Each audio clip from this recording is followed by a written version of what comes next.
আরজিকরের ঘটনায় চাঞ্চল্যকর তথ্য। ঘটনার দিন তিনবার এসেছিল সঞ্জয় রায়। বিকেল ৫টা, রাত ১১টা, ভোর ৪টে এসে হাসপাতালে গিয়েছিল। ঘটনার আগে রেকি করেছিল ধৃত সঞ্জয়, অনুমান করছে সিবিআই। বিকেল ৫টায় সিভিক ভলেন্টিয়ারকে সঙ্গে নিয়ে হাসপাতালে যায় সঞ্জয়। বাইকে করে সে নিয়ে যায়, তারপরে ছেড়ে দিয়ে আসে। রাত ১১টায় আসার পরে আরজিকরেই ছিল সঞ্জয়।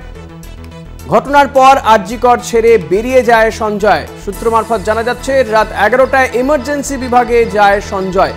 এক্স রে হবে কিনা জানার জন্য সে গিয়েছিল বলে জানা যাচ্ছে। সিবিআইয়ের অনুমান ১১টার সময় রেকি করতে গিয়েছিল সঞ্জয়।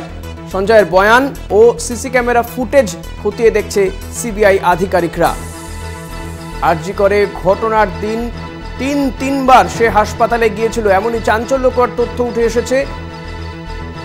বিকেল ৫টা, রাত ১১টা, ভোর ৪টে সঞ্জয় রায় সে হাসপাতালে গিয়েছিল।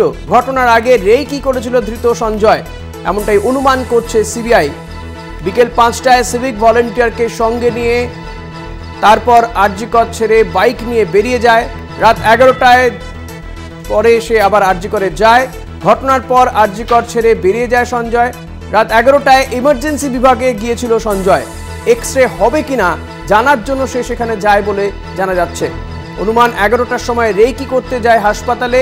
সঞ্জয়ের বয়ান ও সিসি ক্যামেরা ফুটেজ সমস্তটাই খতিয়ে দেখছে সিবিআই।